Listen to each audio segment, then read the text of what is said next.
Brexit today. I'm Leona O'Neill. I'm a journalist. I am no expert in Brexit, by the way. I totally freaked out whenever we heard about what was happening. I remember in the morning, I worked for the Daily Mirror amongst other people, and the guy said to me, "Listen, do you want to do the Brexit vote?" Nothing exciting's going to happen. No, I'm not doing that. I'm not staying up to 5 or 6 o'clock in the morning, because literally it's not going to, it'll be fine. It'll not be a Brexit vote. We'll not leave. Everything will be okay.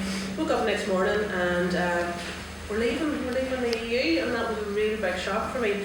So that's what we're basically going to talk about today, and that's how far as much I'm an expert on it, but these guys are experts in all kinds of different things here. We have Paul Gosling here. Is a financial journalist, expert in all everything to do with the economy. So there, I'll build you up there, Paul. Build you up, you're good. And this is Diane Greer. She's just told me she was a child criminal. She used to smuggle cigarettes across the border. But apart from doing that, she's a singer and she's a recent stand-up comedian as well. Are you doing this gig tonight? Well, I would like to say no in case any of you think about hanging about for it, but anyway, yes, I am doing 10 minutes tonight. Good stuff.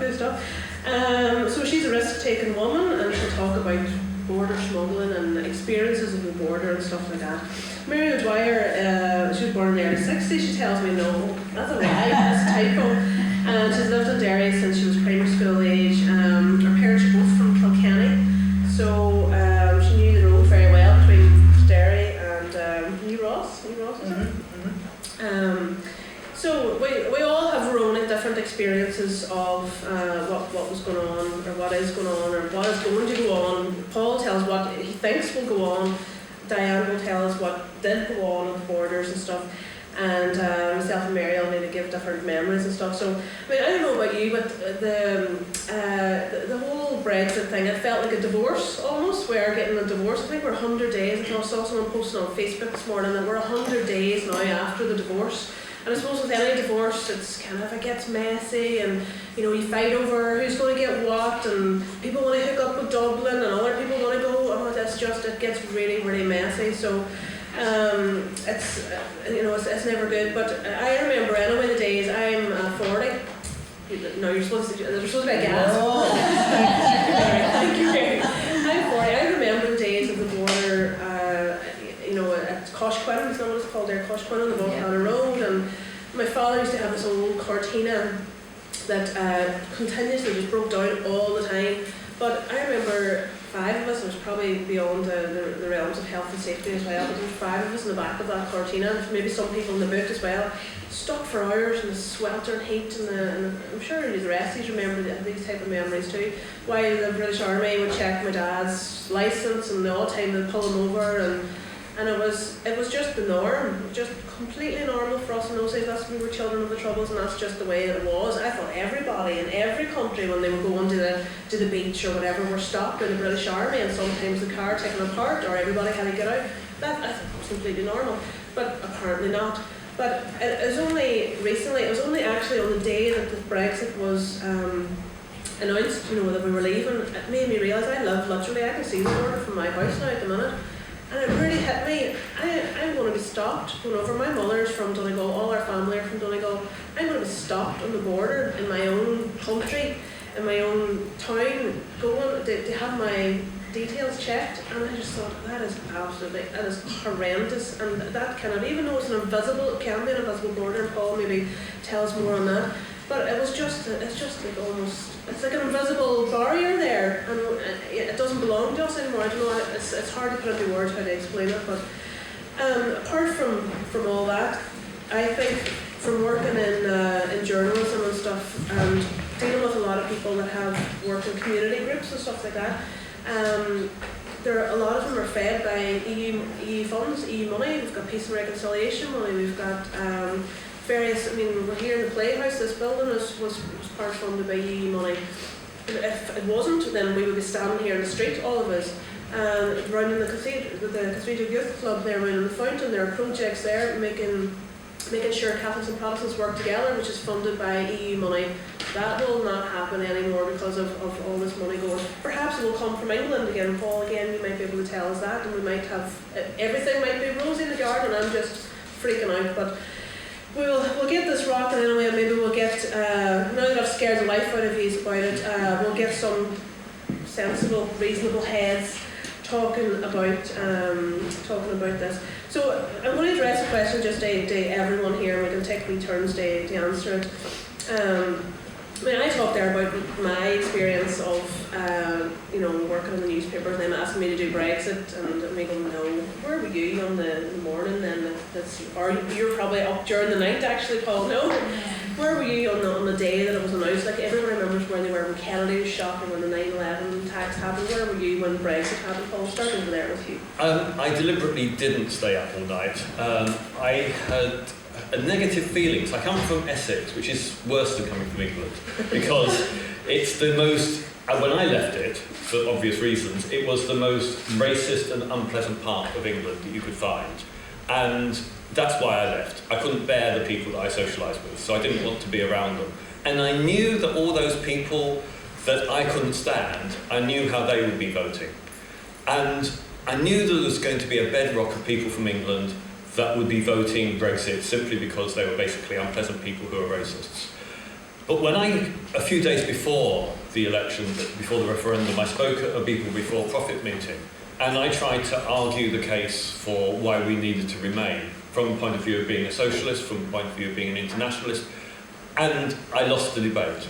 I couldn't persuade a number of people there. And when that happened, when I realised I couldn't persuade people on the left, that actually they needed to work with people on an internationalist basis to show comradeship, so solidarity. Basically, at that point, I thought we've lost. And so I deliberately didn't want to stay up. I thought, well, no, I'm actually going to be broadcasting the following morning, talking about it. I don't want to be too tired to be able to be sensible. So I thought, right, I'm just going to go to bed, and then I'll find the result in the morning. Well, I'm involved with People Before Profit, and that was sort of very awkward for us on the run up to it, because People Before Profit are an All-Ireland party, and the decision was taken, and it wasn't a close run thing. It was taken in Dublin, and I'm fine with that, because everybody was consulted. We didn't necessarily we hadn't had that debate really before we went out on the doors for the election to get anyone elected. However, because I know people have criticised us for that, but genuinely we didn't. And we're in the north, we're a tiny wee group and trying to do a lot of stuff. But anyway, I was somebody who was, I knew that I wanted to remain, but I also know what it looks like if you're in a political party and somebody's, some people are for remain and some are not. So I kind of had to handle that, and I was, I respected the decision, the democratic decision, but I was very firmly in the remain camp. So the truth of where I was in the morning, of like Paul, I had a gut feeling about it, and I went to bed. No, sorry, well, I had a gut feeling that we were going to be all right. That's right, and I went on to bed. And I'm at that age where I get up for a wee pee in the middle of the night. So, but I slept later than normal, and I got up around, I don't know, something like 6 or half 6 or something, and go past the phone on the charger in the room. I kind of hit the button, and usually I couldn't really see that with my glasses and the glare, but I could see the words leave. So I went on to the loo, came back, Paddy was snoring away, took the phone, read it. I couldn't believe, I got the glasses and I read it, and I couldn't believe. So I was on the end of the bed howling when Paddy woke up. So he thought I'd got a phone call saying my mother had died or something. And I have to say I cried for most of the day. But it kind of shows you, what I did do was he went off, he's involved he's a musician in residence in McGilligan Prison on Friday, so off he went. And I stuck into a bag of Quavers for my breakfast, followed by another bag of Quavers. I'm at the TV, sobbing, eating Quavers, and my grandchildren had been down, and there was a bag of Haribo. I'm ashamed to tell you, I had a full bag, a medium bag of Haribo. Then I threw up. I cried so much that I went and threw up about 10:30, and realised that we were feeding our children poison, because Haribo is like a technicolor foam when you throw it up. And so Brexit, I will always think Quavers, crying, Haribo, booking, and I was distraught, completely distraught. And where do you turn when you're distraught nowadays? You go to Facebook. You sit in your nightdress all day, and you kind of, I gave up eating after I was sick. I thought, I'm not going to. But that was big as I am, I never would have seen myself as a comfort eater. But I did that morning, very clearly. desperate times call for desperate measures indeed. That's what it is, you know, but shocked. I know, absolutely. Mary, what about yourself? And do you remember? I do remember it very vividly, and I suppose a wee bit like Diane, I took it very badly, but maybe, you know, not quite in the same way, you know. I too went to bed at 10:30 very clearly on the night before. In the lead up, you know, in the weeks before and in the week before, I think it had kind of turned, that it was becoming more of a Remain vote. You know, the stock market was strengthening and the sterling was strengthening, so there were lots of indications that, you know, we might get a Remain vote. So I went to bed at 10:30 on the Thursday night, feeling, you know, fairly good. And I remember very vividly, I woke up at 5 to 8 the following morning and turned on the radio, and, you know, John Humphreys or David Imhotley or somebody told me that we had, you know, and I just could, and I immediately just turned the radio off, as if nearly, you know, I got an electric shock from it. I was so shocked, I couldn't believe it. And for the whole of that day, I couldn't look at a TV or I couldn't turn on the radio. I was just, you know, it was dreadful. And I met friends, and, you know, we talked about it a bit, but not very. And then the next day on the Saturday, I went overboard, you know, bought 4 newspapers and read them all cover to cover to try and understand, you know, what happened. And of course, interesting that night, I think there was a wee short news night programme that night, and Evan Davis said to us, you know, at the end of it, it's just a wee half-hour thing. He said at the end, you know, there are some people out there who are going through the grieving process. You know, and he went through the 5 stages, you know, denial and, you know, then challenge and anger. And I thought, Christ, you know, I'm loving that, you know. Yeah. So, but I think on reflection, you know, maybe we shouldn't have been that surprised and shocked, you know, at the outcome. And whatever, you know, I take a crumb of comfort that the Foyle constituency was in the top 5 of Remain, you know, of all the over 300 constituencies in the UK. You know, I do take some comfort from that.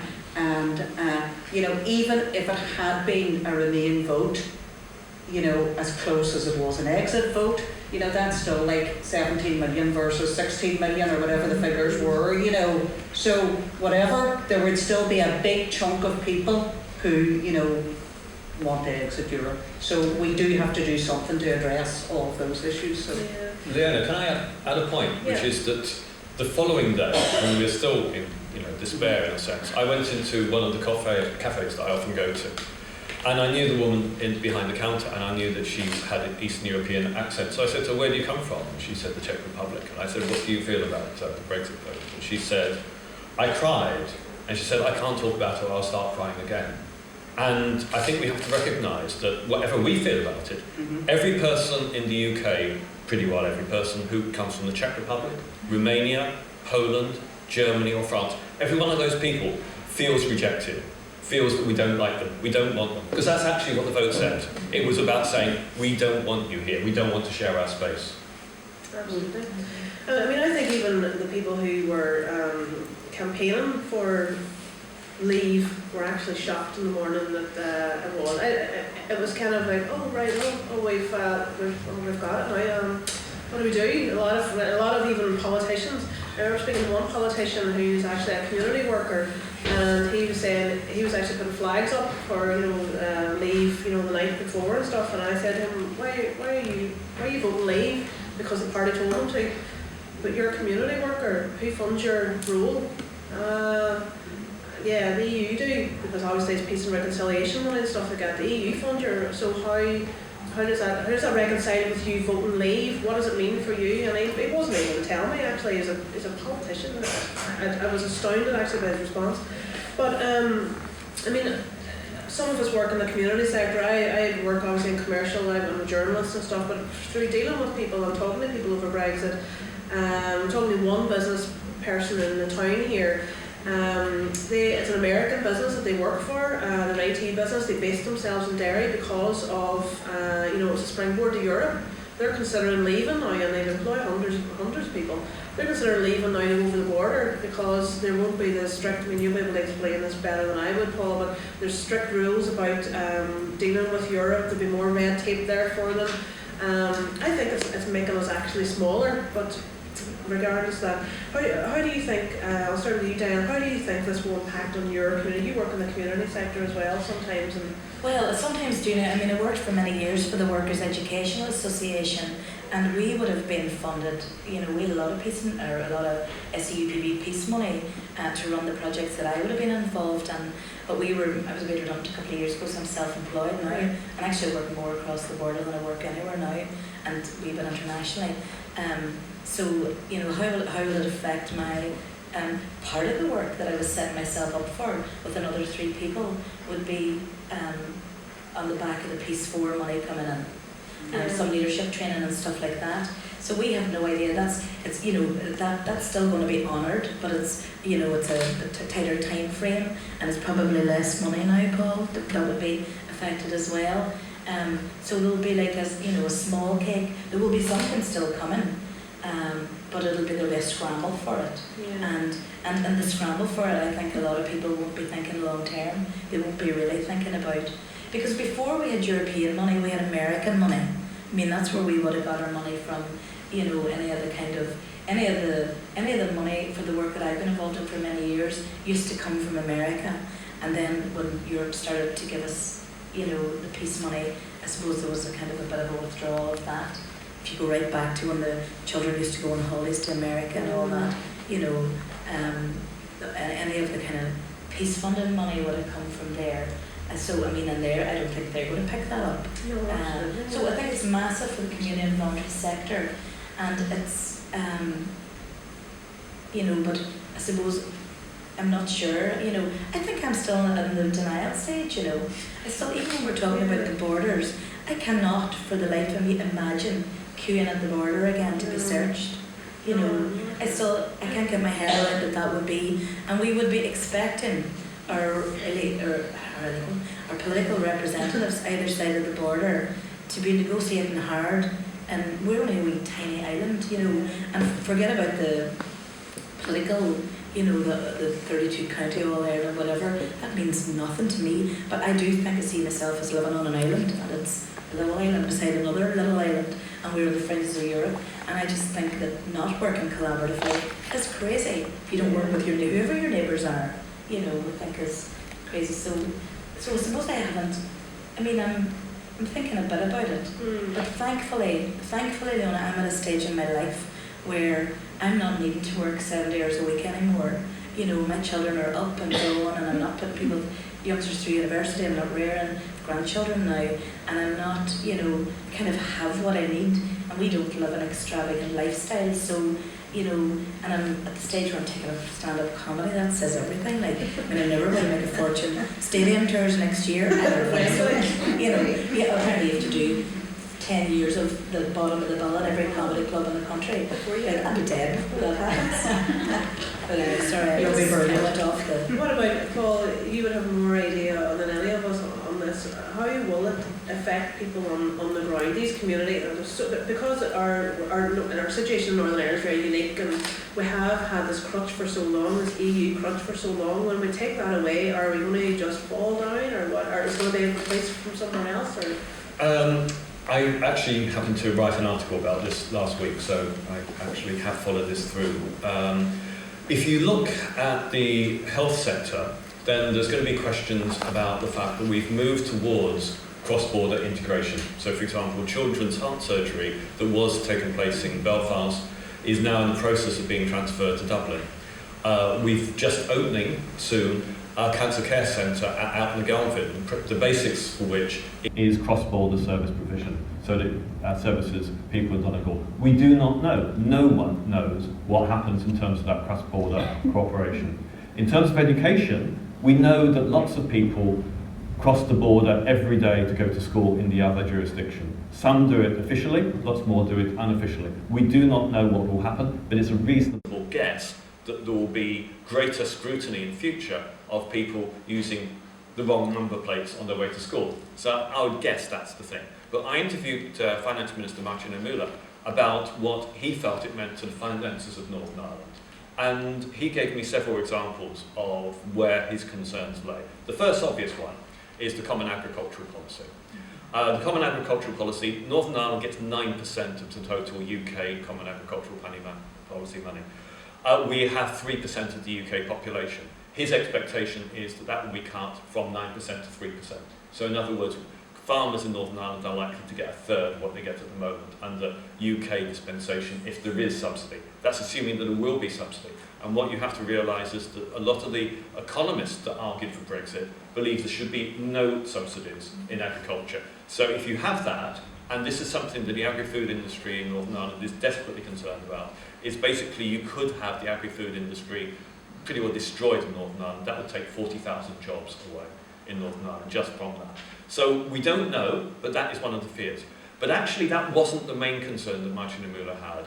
One of his main concerns is what it does to our skills base, because actually the European Union money is the main provider of skills top-up provision, where you've got kids that leave school without basic skills, and we have far too many kids that leave schools, failed by the system, do not have basic skills to enter life, that don't have basic maths, English, IT skills when they leave school. Those kids are given skills programs financed through European money. Who is going to replace that? Because you have to understand, I think, the ideology behind Brexit. And the ideology is not one of people saying, essentially, in the leadership of that campaign, we have to look after our own people by being more generous. Yes, that was what was on the coaches, but that's not the ideology of the people behind it.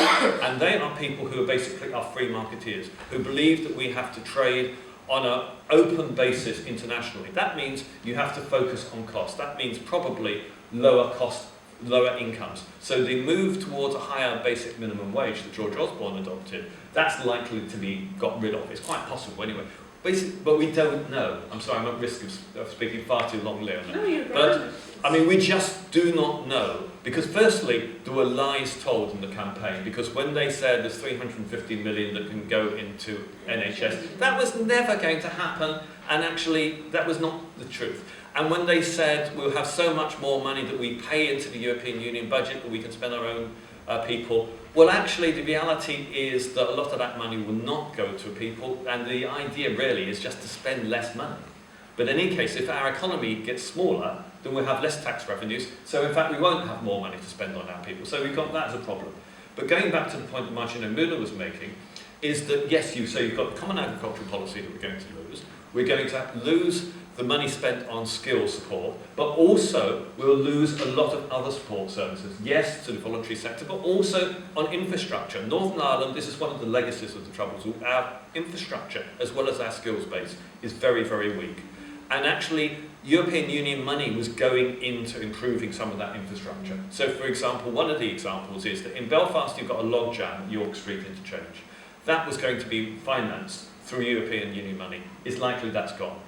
There are other things, there are other projects that were also likely to be put forward, and we don't even know what happens in terms of the future of the cross-border road projects. So a lot of the capital money, there's also going to be a public transport hub in Belfast that was going to be financed through European Union money. We don't know what's going to happen there. So there's an awful lot of don't knows, but there's not very many don't knows that are positive for us. Absolutely. What about a recession? I heard someone comment, it might have been yourself, I don't know if it was, this will cause another recession. When this eventually, when all the, when the money stops and everything falls into place, and if we actually leave, it will cause another recession. What do you think of that? I think that it's possible the overall international impact of us leaving the EU will be less than other risk factors. I mean, I think the European Union was in a weak state. That's one of the reasons why the Brexit vote won out. That actually there are serious problems with the European economy. And that's part of the argument. The Eurozone is in crisis, it's still in crisis. You look at what's happening with Deutsche Bank, it's absolutely in crisis. So let's get away from that. But actually, us leaving the European Union worsens the political and financial crisis within the European Union. It makes it much more likely that the European Union will in fact collapse or change. And if you look what's happening in countries like Hungary and Poland, where you've got the rise of the far right, even in France, where you've got the rise of the far right, and in Greece, you have to worry about the international outlook for the European Union. If the Eurozone goes down, and that is possible, then that's actually where the serious recession could happen that could be worse than 2008. So that's where I would be more worried than simply about the UK leaving the European Union. We don't know the impact. If the Brexiteers are right, then actually over the longer term, we will have a stronger economy. It's a big if. big F indeed. What about, I mean, some of us of a certain vintage now would remember the borders of all, Mary, and crossing them and all the different adventures you had on them. We'll start with you. What are your memories of, you know, of those borders?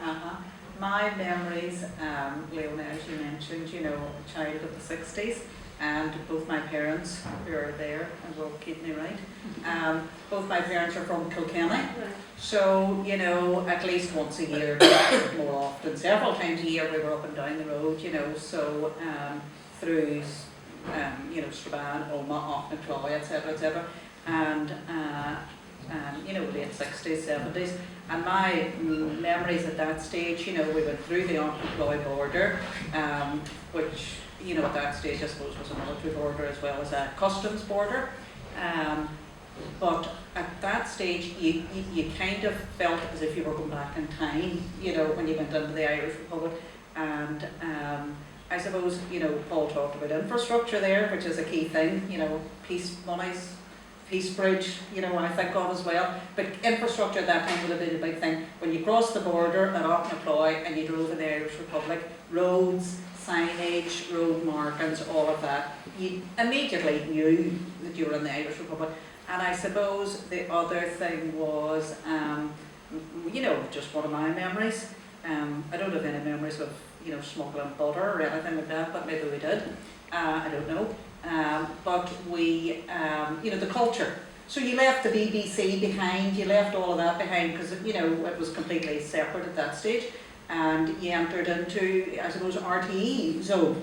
And, you know, my memory of that would be my mother and the Late Late Show, Gay Byrne, Friday night, the excitement of having that, because we didn't have it up here, and Micheál O'Hare on the radio, you know, constant Michael O'Hare on the radio, you know, listening to the football from my father's perspective. So, you know, I suppose, you know, that would have been like 60s, 70s. I didn't live here in the 80s, but then I remember very distinctly coming back in the 90s and doing those same journeys.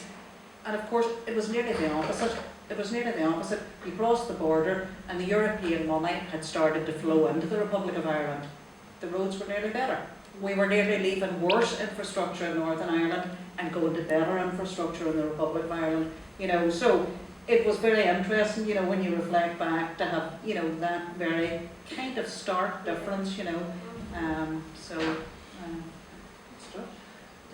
Cigarette smoking in your pants? I mean, I was reared, anybody from the town will know Belmont Estate, which is kind of not far off the Culmer Road border.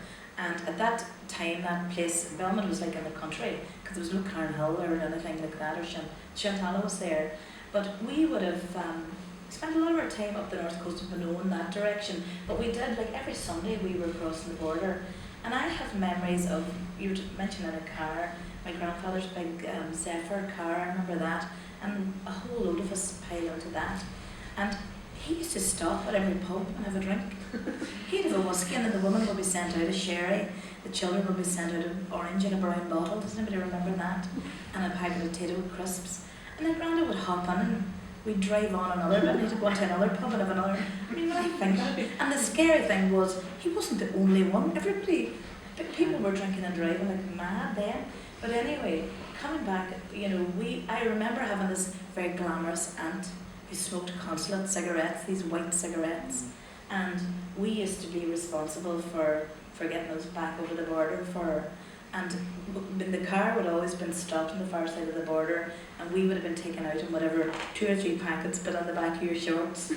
And if, you know, Granda would have sometimes drawn a bit of attention, obviously, because I didn't clock with me till I was older, but he was plastered.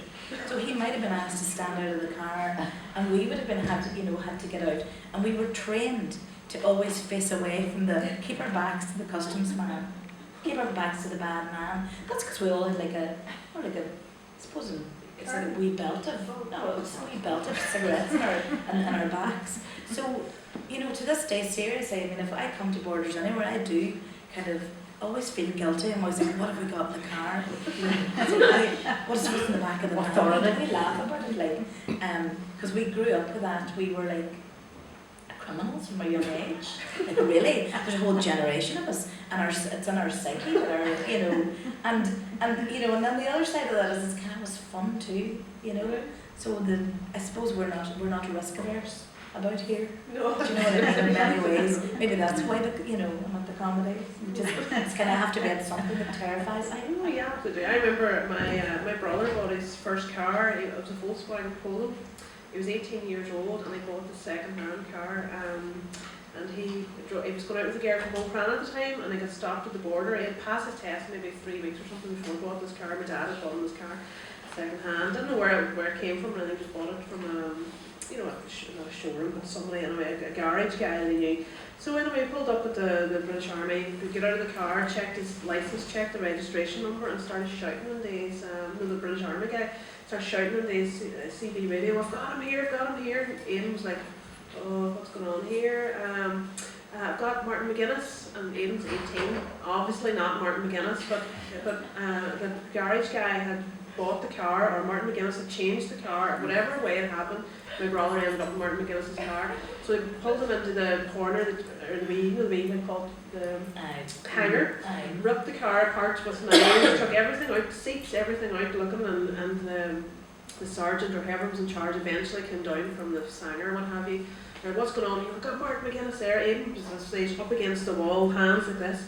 And the boy turned to Aidan round and goes, obviously Aidan's 18 years old, I'm not Martin McGuinness. And the guy just said, look man, get back into the car and go on.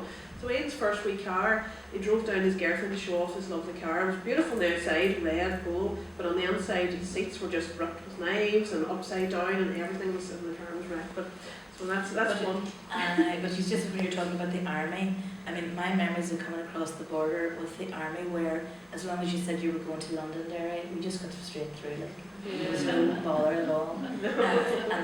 But there was a great story about the border on the Buncrana Road, where a man from Derry, maybe it's an urban myth, I don't know, but that he went back and forward every Saturday with a bicycle and a bag of sand on the back and forward every Saturday.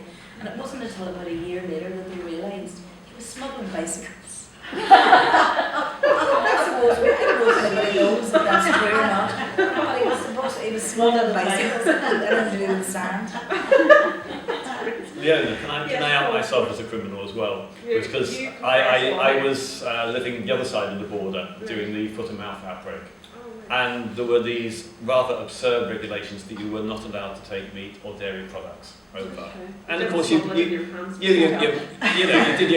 shop at Sainsbury's, but you weren't allowed to take it home. So I mean, but it was simple. You go down Buncrana Road at Coshquin, you turn right, you go through one of the two back roads there, and you back over. And it's not, it is simply not possible to police the borders. That is not going to happen. The worst that can happen is you put boulders down there, as happened in the past, but you can still walk through. And actually you can't do that on every road, because lots of the roads are needed for farms. So the idea of us having a border which is effectively policed is just not practical. Yeah, you can do it in ways that the big articulated lorries don't go through, but the reality is there will be, large amounts of cross-border traffic. The question is whether governments accept that. Probably they will recognise that, and what they're talking about instead is policing by drones. And we should worry about what that means in terms of personal liberty in the future. I remember during the Troubles being followed by helicopters when he walked around in the wrong places, and in the future it may well be drones instead of helicopters. So not only we'll have a hard border, but we will also have drones following us. It's instead of a hard border. It's the way the hard border works. Yes. How would that be placed from the air? Well, yes, exactly. I don't know. This is what the discussion is about.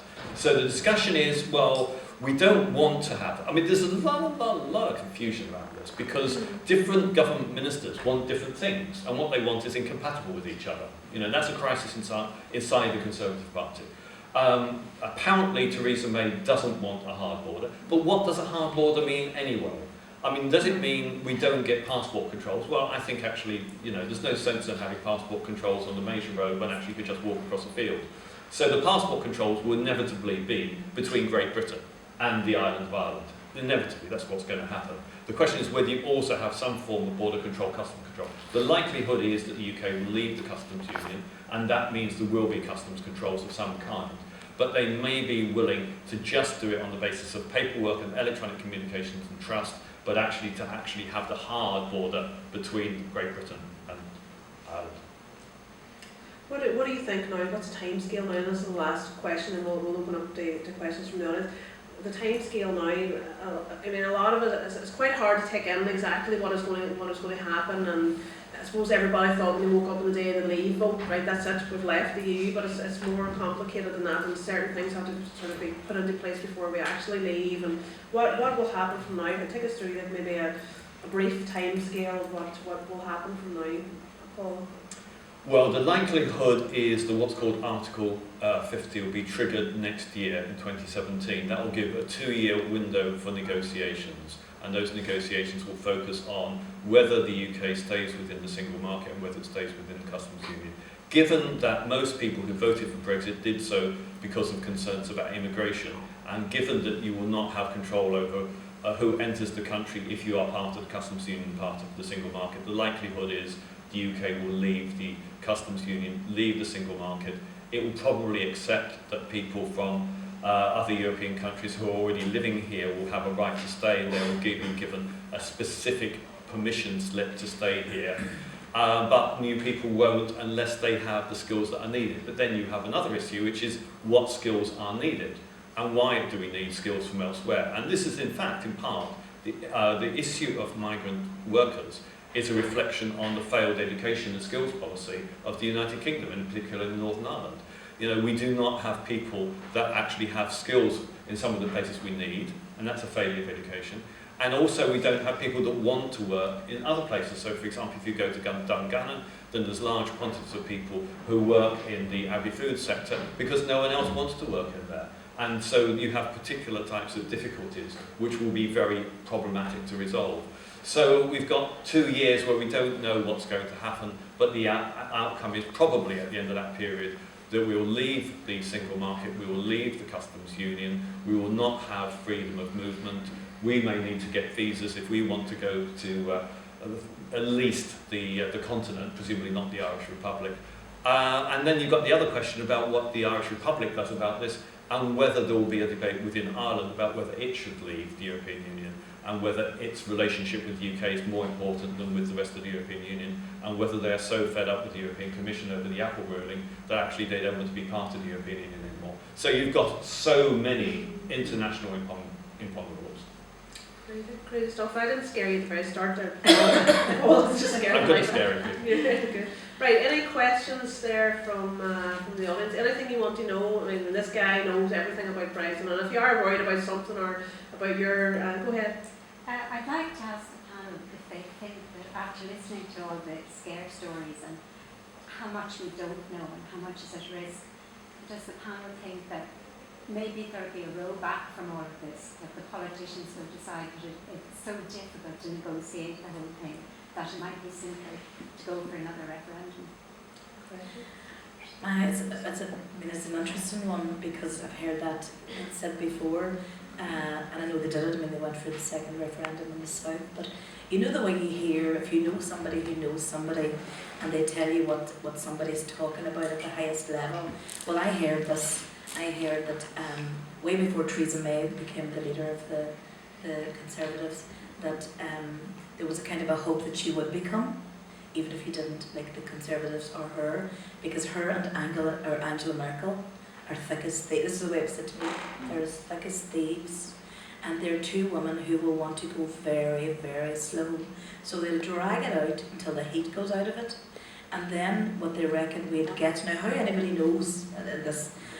What we get at the end of it will be something that looks like we've Brexited, but we haven't really. Now, what does that say? Anyone really believed that a Conservative Prime Minister would actually turn the back on the result of the referendum, which deposed the Prime Minister, which has riven the Conservative Party for the last 40 years? It is not going to happen. Absolutely not. And I have to say, there are a lot of very nasty people in England, and some of those nasty people will go on the streets. I mean, let us not forget that one of the things that's actually happened on the back of Brexit is an increase in racist attacks on people from other cultures, in England in particular. And that will increase if there is any attempt. There will be street disorder, possibly on a small level, possibly on a big level. If the decision is not respected, it will happen. We will leave the European Union. Yeah, Paddy and I go every year to the Tulphill and Martyrs Festival in Dorset, and it's a big gathering of the unions, and it was all to do with the first ever strikers, and I suppose the farm workers who formed a union and were imprisoned for that. But anyway, it's in a kind of conservative area, beautiful Dorset village, and it kind of tops up our it tops us up in some way politically when we go there, because we meet people who are not from here. Because here, whether, with the best will in the world, all our political conversations are tinged with green or orange or shades of whatever, and there's hoops to go through before you can have a really kind of honest conversation. And we feel we have a lot in common with the people we meet over there. Some of them are our friends who are going that long now, and we have friends who we meet there, but we're in touch with them all year, who work for organisations like Hope Not Hate, etc.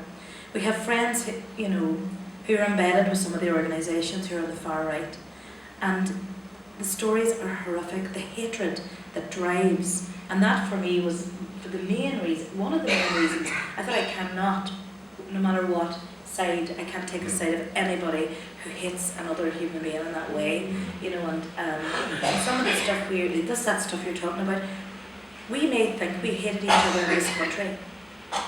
I think we don't even begin to scrape the surface of what drove those people you're referring to in England, and that's scary, and that has been on the rise. And we had people telling us about their parents' pensioner groups, or pensioners, who came in from other countries, were after the Brexit were isolated within their once a week pensioner group, because that's what people were doing. It was sad.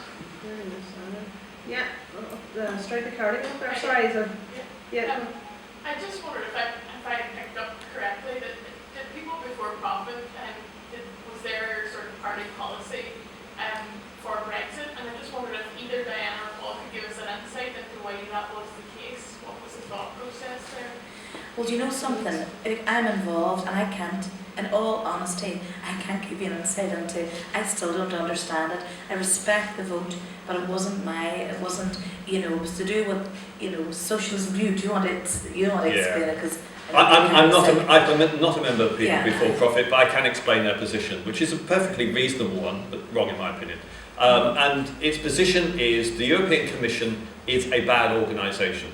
It's an inefficient organisation, and it is an instrument of international neoliberalism, because it has enforced, in particular on Greece, but also on Ireland, appalling, unfair conditions in terms of resolving their economic crises. And the imposition of those measures has been so unfair and caused such hardship that we have to leave the European Union in order to avoid the European Commission and the European Central Bank having those heinous impacts on people. That's its reason. I just think it's a wrong analysis, but that's their reason. I think that the lack of a plan is an opportunity. I think that given that the UK government didn't think about what it would do after this, and given that Northern Ireland Executive didn't think what it would do, to be honest, the only people who did think was the Irish Republic's government. All credit to them. So that gives us an opportunity to say what should be happen. And Diane is absolutely right. It's about campaigning, it's about being politically active, it's about saying to our politicians what they should be saying, telling them. And I wrote a piece for the Belfast Telegraph a few weeks ago saying how I believe that it should operate. That actually, this creates an opportunity for Northern Ireland to be less attached to the rest of the UK, which I think has to happen. I think that has to happen because the only future we have economically, ignore the political considerations, but economically and socially, we have to be more integrated with the South. So, for example, I would like to see the Northern Ireland accept the euro across the whole of Northern Ireland, and the whole of the South accepting sterling. So basically, there's more exchange. And I don't see any reason, in sound terms, why Northern Ireland couldn't remain a member of the European Union while the rest of the UK leaves. The political problem with that is that the DUP won't wear it. But the DUP has to come up with an answer that doesn't destroy the economy of Northern Ireland. Because as things stand, the manufacturing sector could be badly damaged. The agri-food sector is likely to be extremely badly damaged. The positive impact so far of the Brexit decision has been that sterling has weakened and sterling was overvalued. So that creates opportunities for exporters, it creates opportunities for the retail sector. But if Brexit works, the sterling valuation will go the other way. And actually sterling becomes uncompetitive internationally. So there are opportunities here and risks for us. And I think, as Diana said, that we have to tell our politicians what they should be doing, because I don't think they know what they should be doing. And I think that gives us an opportunity to say that we need a more integrated economy north and south. We need to actually recognise there must not be a border, there must not be any sort of hard border within Ireland, and the hard border has to be between Great Britain and the island of Ireland. And that creates other opportunities for us actually to solve the social and political problems of our island. Right, well, we've scared you, and then hopefully we've informed you, and then Paul's ended on Join a our high note. revolution. So thanks so much for everybody for coming tonight, and thanks so much for taking part and giving us your questions and stuff like that. I hope you enjoyed. Right.